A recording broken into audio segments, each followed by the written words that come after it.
Se você, pessoal, ainda não é inscrito no nosso canal, se inscreva, comente, curta, ative o sino de notificações e nos ajude a fortalecer o nosso canal, tá certo? Conto muito com vocês, com a sua força.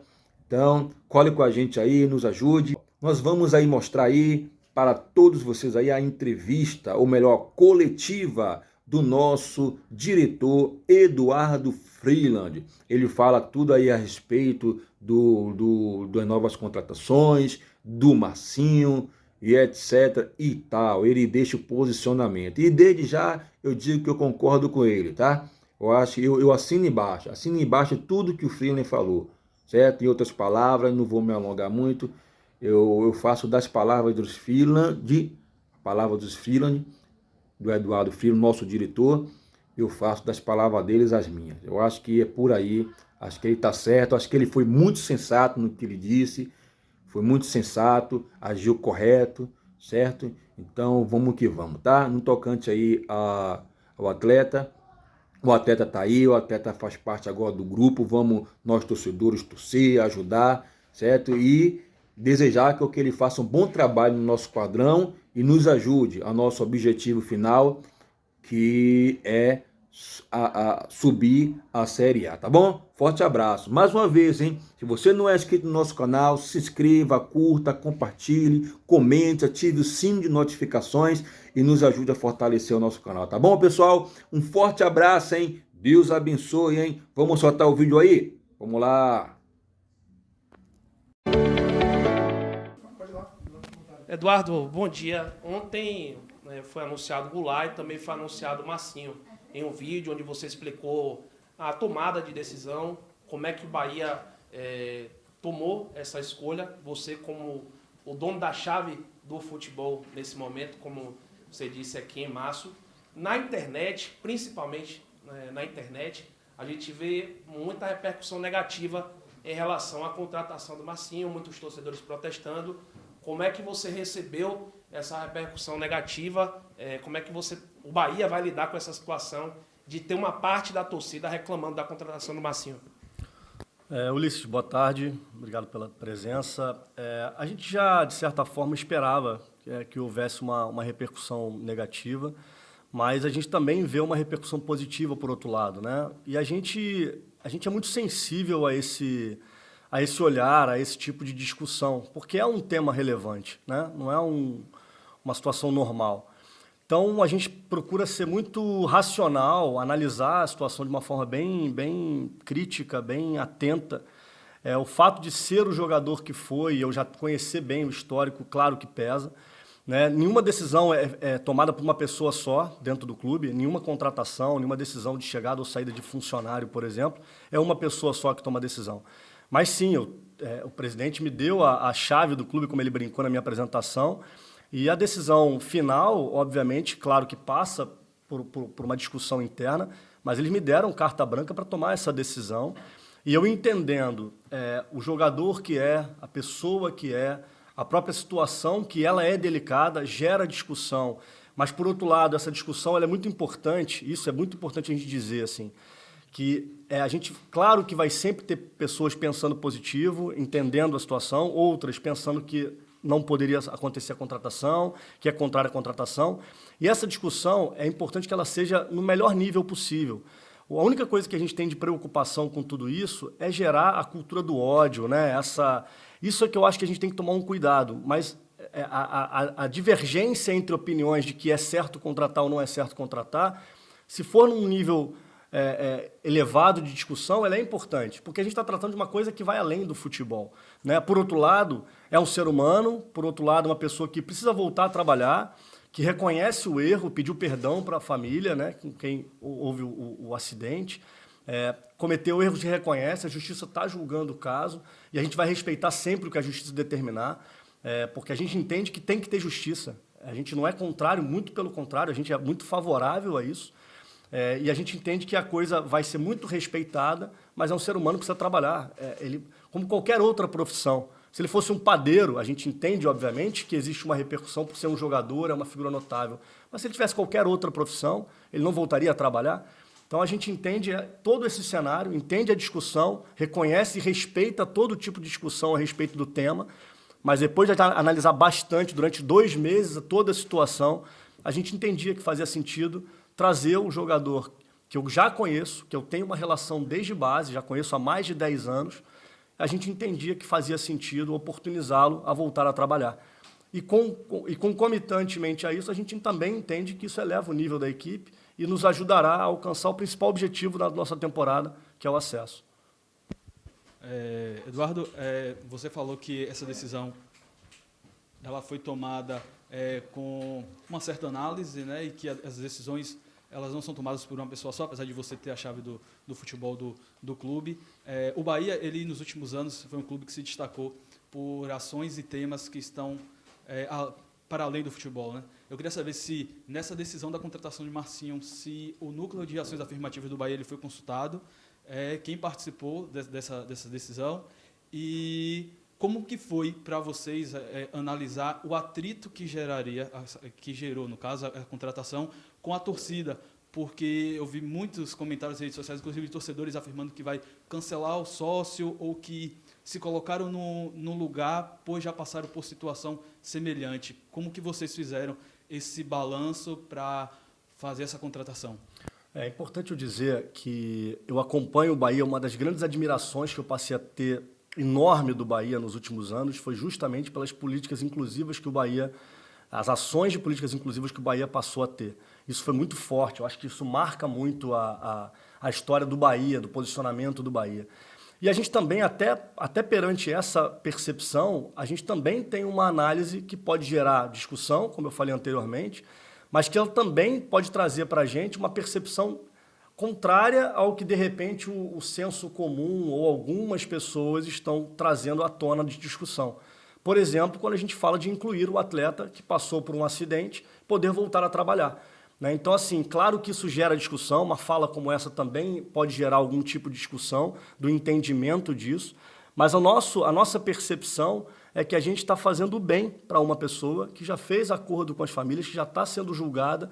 A gente tem que tomar um cuidado para a gente também não partir para a política do cancelamento de um outro ser humano, né? E como eu conheço o histórico desse atleta, eu me sinto muito confortável em colocar para a torcida, para a nação tricolor, que é um jogador sério, profissional, dedicado, comprometido, que cometeu erros, acho que todos nós cometemos erros na nossa vida, e que ele está pagando pelos erros que cometeu.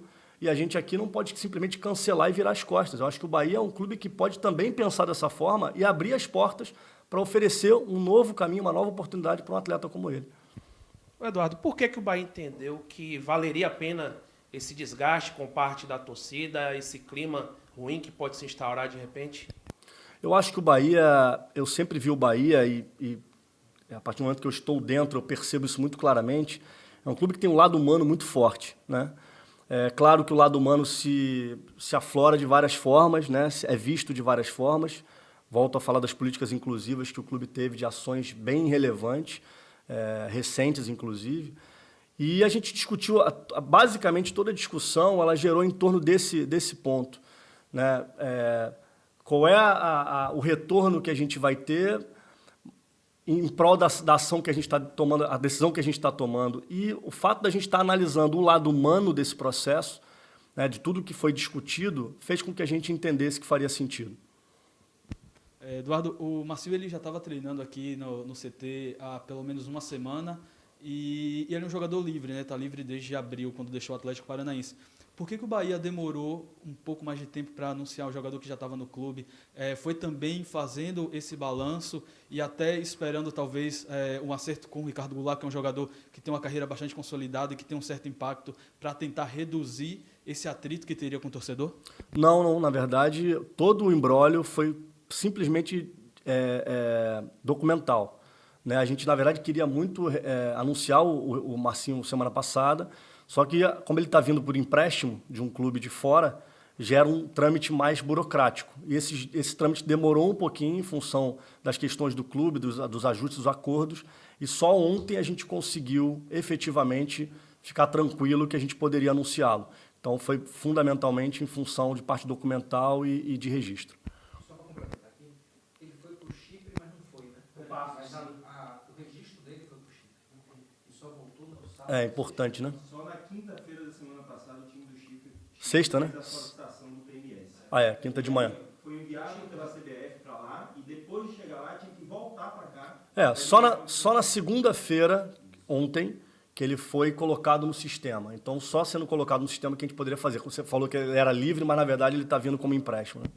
Fala um pouquinho sobre a questão técnica do Massinho, um atleta que disputou 3 partidas. A apresentação foi na do Goulart, hein? temporada. Pois é, disputou 3 partidas na temporada. É um jogador que está sem ritmo de jogo. Como é que vocês estão observando essa questão do próprio ritmo? Como é que ele está treinando? E, claro, como é que vai ficar a questão dos laterais direitos? Você tem o André e o Borel, que são 2 caras da casa. Algum deles vai sair? Como é que você está observando isso? Com relação ao ritmo, a gente tem observado o Marcinho muito preparado, muito preparado. Talvez no primeiro jogo, no segundo jogo, ele sinta um pouquinho, talvez consiga jogar 45, 60, mas a gente vê que a adaptação dele foi muito rápida, o nível de treinabilidade dele está num nível bem alto. Hoje vocês tiveram a oportunidade de acompanhar, o treino foi muito intenso, de um volume relativamente grande, e ele acompanhou durante todo o período, então não nos preocupa. Talvez ele sinta um pouquinho o ritmo, né, já tem um tempo sem jogar, mas isso aí em 1, 2 jogos, ele, até pela experiência que já tem, apesar de ainda ser jovem, ele com certeza vai nos dar uma resposta.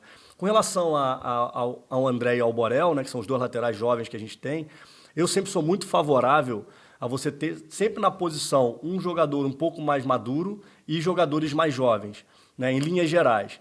O Borel teve uma ótima participação em alguns momentos, depois oscilou, o que é normal. O André está tendo um bom momento agora. E é muito importante dizer que quem vai escalar é o campo, quem vai escalar é o treinador. Quem vai determinar quem vai jogar, o Marcinho não vem e vai botar a camisa e vai jogar.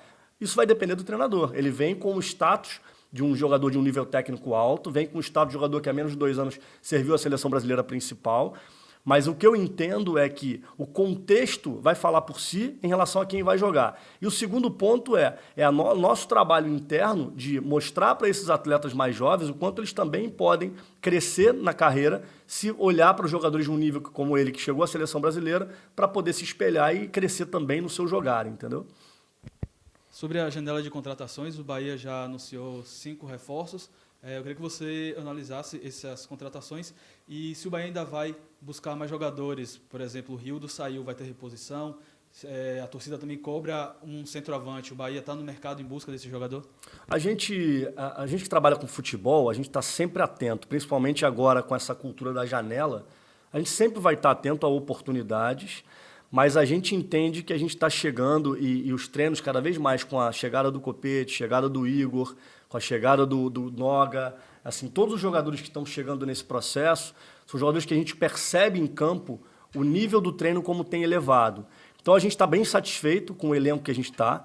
A gente está sempre atento ao mercado enquanto a janela estiver aberta para possíveis oportunidades. Mas o elenco que a gente tem hoje, considerando a competição que a gente está disputando, considerando o posicionamento que a gente está de tabela, os concorrentes que a gente está sempre atento, mas satisfeito com o que a gente tem de elenco hoje. Se eu não estiver enganado, o Bahia ainda não anunciou nenhuma nota a respeito do Djalma. Ele foi anunciado pelo Al Limassol do Chipre, também coincidentemente de outro clube do Chipre. O jogador foi vendido? Como é que foi dada essa transferência aí? Não, na verdade, a gente está finalizando os acordos, por isso que a gente ainda não se pronunciou, né? Então, o fato de a gente não ter se pronunciado é porque a gente só vai se pronunciar quando a coisa tiver o fato consumado. Aí a gente passa direitinho os detalhes de tudo como foi a negociação. Chegou... Mas foi vendido? O jogador foi, de fato, vendido? Não, a gente está em processo final de negociação para o acerto final. Como ele não assinou ainda, a gente vai dar os detalhes depois. Ok. Chegou o Noga aí, né, mais um zagueiro para o elenco. Agora tem 6, tem Zé Vitor, tem Ignácio, Luiz Otávio, Gabriel. Enfim, são 6 zagueiros à disposição do Henderson. Algum deles aí vai sair com essa chegada do Noga? Como é que está essa avaliação? Uma análise que a gente tem feito bastante do elenco e que sempre preocupa a gente é a questão do volume de atletas, né? Então, a gente sim deve ter algumas saídas de atleta, não só nessa posição, a gente está analisando o elenco como um todo. Então, a tendência é que a gente tenha aí 3 a 4 saídas, para a gente poder oportunizar esses atletas a terem minutagem em outros locais, como também a gente poder ter um grupo um pouco mais enxuto para a disputa do segundo turno desses jogos que faltam. Então a gente já está trabalhando nos bastidores para isso, acredito que nos próximos 1 semana, 10 dias, a gente deve ter saída de alguns atletas, sim.